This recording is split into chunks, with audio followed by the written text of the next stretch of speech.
So do you have a college major or a major problem? Is college worth it? Are you getting the most out of it? Or are you just paying the most for it? Is it worth it? And does what you learn in college, does it translate to the real world? Those are the questions that we face today. Those are the complaints that we have to deal with. The Ministry of Magic has always considered the education of young witches and wizards to be of vital importance. Student loan is almost at $1.8 trillion, and right now it's on hold until they figure out whether we're going to get a get-out-of-jail-free card or have to pay it off one day. And just about every YouTuber goes famous by saying, college isn't for everyone, or you don't need college, or I became a millionaire and I never went to college. Let us preserve what must be preserved, perfect what can be perfected, and prune practices that ought to be prohibited. And a recent survey from an academic publisher, Wiley, gave us this assessment. Students are more frustrated than ever with their higher education experience. When am I ever going to use this being their number one complaint? This State of Higher Education survey covered more than 5,000 students, 2,400 educators, and reports that 55% of undergrads and 38% of grad students say that they're struggling to remain interested in their classes, and they don't believe that they're acquiring the practical skills that they see they're going to need in the real world. And the complaint that higher ed does not prepare students for the real world of work is across all majors, not just French basket weaving and Mayan architecture, but it's in the tech and IT field. Yes, even in STEM. People graduate, and those who are hiring the graduates say that there is a huge gap. Well, I'm convinced that not only can we see what the problem is, but we can also solve it. We can also overcome it if we address two important areas of that gap. Yeah, there are actually two gaps that exist. There's a skills gap and there's a satisfaction gap. And figuring out those two gaps, that can be the solution to the problem we're all complaining about now. Is this going to be on the test? So let's look at what it's going to take to solve the problem that we all face in higher education. So tap the like button and let's get started. Hi, I'm James Callahan, and this is the Do-Over Show. And one of the most important components in getting your do-over right is learning how to use your higher education experience, your major, what you studied, what you were good at, what you weren't good at, learning how to make it into something that's useful and make higher education pay you. Make higher education work for you. So where does this problem come from? Well, the ordinary question of what's the ROI, the return on investment of our time and effort and the money of higher education, that question wouldn't even occur to us if there was some automatic, easy path that if we just got a certain degree, we'd be guaranteed of a life of riches and happiness. But it's not that way. And we all know that. Now, I gave you my take on it. My take on it is that we experience two gaps, a skills gap between what we're actually taught to do in higher education and what employers expect or ask of us. And the second is a satisfaction gap, and that is what we really feel we need to be happy, to be satisfied, to have a meaningful life that correlates in some way, leverages in some way, the value of a higher education. Let me tell you a quick story to illustrate what I mean.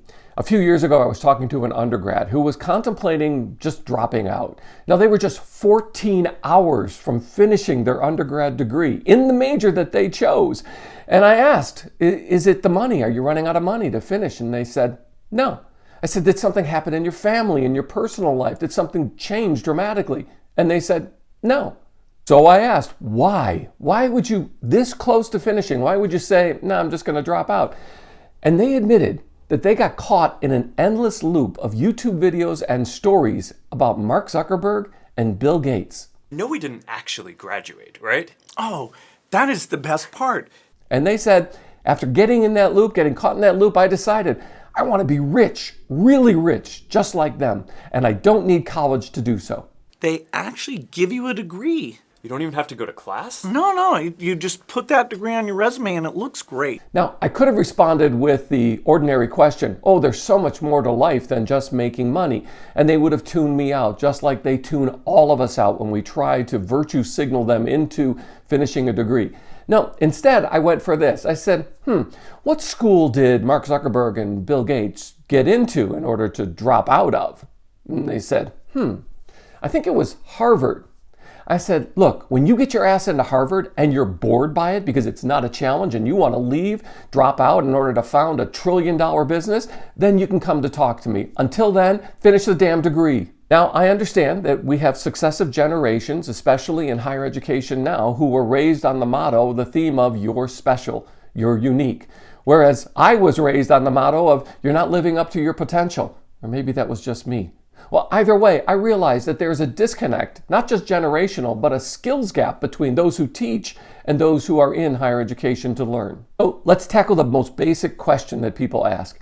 Is higher ed, is college, is the degree worth it? And I have to tell you that in most cases, by most measures, today, the way the world is today, the real world, yeah, it's not only worth it, but it's almost always worth it. Most of the time, it means more money, more opportunities, more career choices, more transferability. That is, you can move out of your mom's basement if you want to. It gives us more of almost everything, not just debt. But here's the disconnect. Getting a degree may not give us what we actually need to do the work. That is, the learning process doesn't stop when you move the tassel from one side to the other. Forrest Gump. Now, can you believe it? After only 5 years of playing football, I got a college degree. Congratulations, son.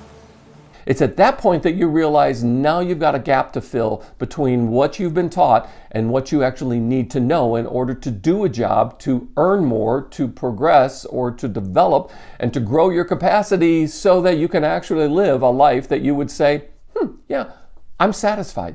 Congratulations, son. Have you given any thought to your future? See, getting a degree isn't a guarantee that we get more of everything, but it does show people that we're able to do something that's understood by a lot of people and that we're able to finish something difficult. Not just do it, but finish it. And finishing things is one of the most important indicators that the workforce is looking for, that an employer is looking for, that people are looking for, even if you want them to invest in you and your entrepreneurial startup. They need to know that you can actually finish things, not just start them. And about 90% plus of those who work in larger organizations, larger companies that are in HR, that are doing the hiring, that are reviewing your resume, reviewing your portfolio, reviewing all that you say that you are so wonderful at, over 90% of those are college grads. And you think they're going to look for you, that one person who chose their own path, their unique way, or you think they're going to default to people who look a lot more like them? What do you think? And it's routine today to look at the basic ROI of degrees. Just the basics. That is, if I get a degree in this area and I pursue a career in it, what's my lifelong earning potential with that degree and that career path? It's common. It's everywhere. Google it. And I've done a video about what you can expect and is college worth it, and I'll tag it at the end of this video. But here's the big takeaway. Here's the thing we learned from all of that detail, and that is we can know today, even before you start your degree, if you choose this degree and this career path, what's the total, the gross total of your lifelong earning potential. So if you pick a degree that gets you about $1 million in earning potential, but you imagine that you're going to be a billionaire or a trillionaire, that's not realistic. And unless you are Bill Gates or Mark Zuckerberg, out of the thousands, hundreds of thousands of people who go to college and drop out, yeah, about 55% of people are dropping out during the pandemic. So it gets a little rough. Unless you think that you are that special chosen one, then you can know exactly what you're going to make over your entire life. There's a really detailed Georgetown University study that gives us some stunning results when it comes to the ROI of higher ed today. This chart shows the difference in lifetime earnings based on the field of work and the level of degree reached. And it makes it obvious that earnings in the same field are tied to the degree achieved, which translates into promotions and upside that are just not afforded to those without degrees, even working in the same career field. Oh, and none of those numbers and those outcomes are based on the college GPA, which means that we should probably embrace the motto, C's get degrees. Now we can look at the difference between the different education levels achieved and lifelong earning potential. And when you look at high school dropouts all the way to professional degrees like lawyer or MBAs, it's easy enough to get a sense of what is going on. Lifetime earnings of a high school dropout tend to be less than $1 million over their entire earning career. They will make less than $1 million total. But college grads, regardless of major, averages almost 2.3 million. Yeah, that's 2x plus. And a professional degree takes the average up to $3.2 to $3.6 million over a lifetime career. And when the economy goes sour, the unemployment rate of those who hold a college degree is 1/2 on average the unemployment rate of everyone in the workforce. That means that with today's unemployment rate at 3.5%, a 50-year low, the unemployment rate of people who hold a bachelor's degree is under 1.75%. And if, as the Federal Reserve Board wants to raise unemployment in order to slow the economy, raise it to almost 6%, that means that college grads will still have an unemployment rate of just about 3%. That is, no matter how bad things get, those who have degrees keep their job. And if keeping your job, getting paid, staying in your house is meaningful to you compared to going broke, starving, and going into foreclosure and bankruptcy, well then your degree will make the big difference. Now, back to that Wiley Academic Survey, and here's the key takeaway from that, and that is no matter what degree we pick, there's an exercise that's required in order to leverage that degree for a career, to make it useful for a career. You might think that graduating with a college degree means automatically you fit into a nice little cubbyhole, square peg, square hole, but that's not the way we face the skills gap and the real world opportunities. Because sometimes the work that we are prepared to do, if we're prepared to do any work at all in a college degree, doesn't exist within the workforce today. So the advice to correct the problem is pretty straightforward. Make everything connect with today. There has to be this measure of relevancy so that as you're learning within your higher education experience, the question that should be going through your head is not, is this going to be on the test to get through this, but rather, is this going to be useful in what I'm going to be asked to do with my major and in the field I'm expecting to enter? So on the skills gap question, demanding relevancy and asking, how am I going to use this? Give me something real or show me something in the world today that's going to connect with what I'm learning as I sit in a classroom or read in a library. That's the demand we make. For example, in one university that I'm connected with locally, the majors in communications graduate being able to tell you a fascinating story of Demosthenes and pebbles and screaming at the ocean, but can't run a Facebook or TikTok ad campaign. That is, they have a good sense of the larger academic field, but they don't have the skills to execute it, which means this. Most people who graduate with a college degree, no matter what area, have to go to YouTube at night to watch tutorial videos about how to do the work that they're being asked to do the next day. But here's the disconnect. Over 70% of professors in higher education say that what they're teaching in the degree programs that they're participating in prepares students well for the workforce, to live a meaningful life, contributing to the social good, and actually performing skills that are required to be successful in work. But on the other end, only 40% of students in higher education today report that they believe their education and what they're actually learning is adequate. Adequate? That is a horrible evaluative level. That's it. What are you? You're adequate.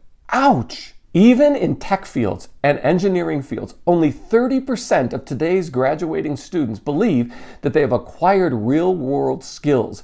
The digital skills, for example, that they need to function in their discipline. Even in STEM and engineering and IT-related fields, yes, put them all together.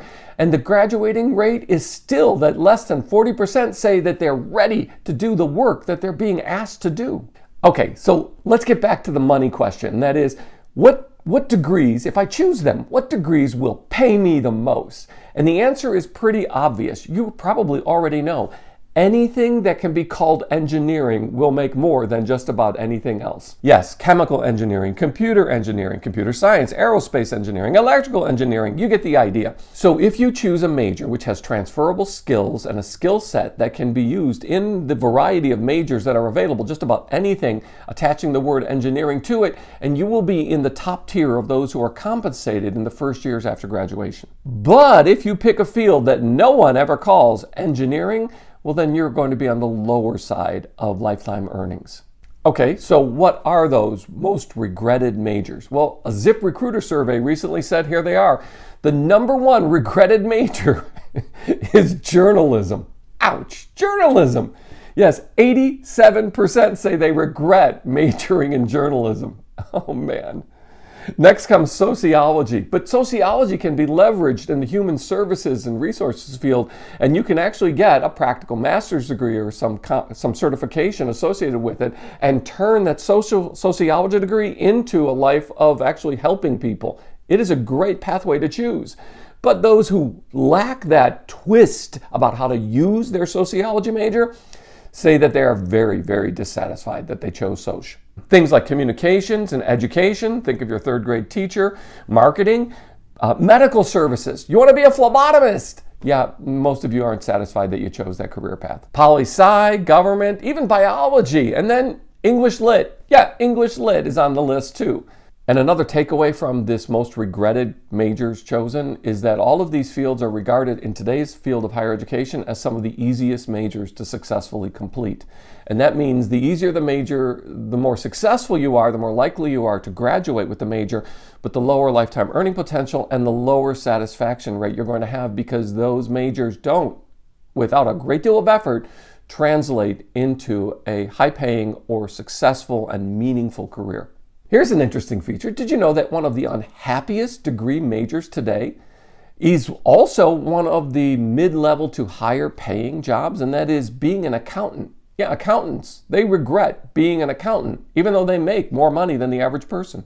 And making the degree that we choose and the career path that we follow relevant is at the heart of solving this problem in higher education. And it isn't just on the institutions or the deans to do this. It's on everyone from parents and communities, high school guidance counselors and major advisors. And it's on the students. It's on our willingness as students to actually demand an answer to the question of relevancy and to adjust our expectations to what is relevant. For example, when I talk to first-generation college students, that is from families where they're the first person that ever even gets a chance of a whiff of getting a college degree, they all admit universally to a person that they are under extreme pressure to take advantage of the college degree, to finish something because the family has sacrificed immensely to make this possible. So they better not screw it up because the entire generation or two or three before them has worked hard to put them in this ideal situation.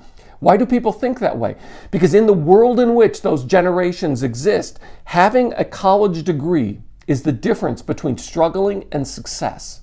These families have real life experience of seeing themselves passed up or miss out on opportunities, all because of that arbitrary thing that they lack, a college degree. And by the way, no matter how much Gary Vee and others say it, the world is not changing fast enough for you to just watch YouTube videos and decide, oh, I don't need college in order to be rich and famous. Because the world that we live in today with bricks and mortar institutions, yes, it's changing slowly, but you'll be dead by the time it changes enough to actually get by in life without a college degree, if you have the opportunity and the skill set to actually finish a college degree. And the takeaway is this: stop complaining about it and start demanding more about it when you're in class, when you're studying, and ask more of yourself. Look in the mirror and say, how is this relevant? How am I going to use this? And create those ways of transferable skills. Oh my gosh, transferable skills might be the answer to the problem. And that is, acquire a skill set, even if it seems irrelevant, and create ourselves ways in which that knowledge and that skill set and the capacity that we've built transfers to a real job today. Don't just respond with learn to code, but rather learn to code in order to take advantage of what you've accomplished with your college degree. And be sure to add your comments below about what you're going to demand in higher education, of higher education today. And let's keep the conversation going. And thanks for being part of the Do-Over Show. Please, could you tap the like button? Because it really helps. And while you're down there, how about you subscribe and ring the notification bell so you don't miss the next episode. I'm so glad you found me and I found you. Thanks.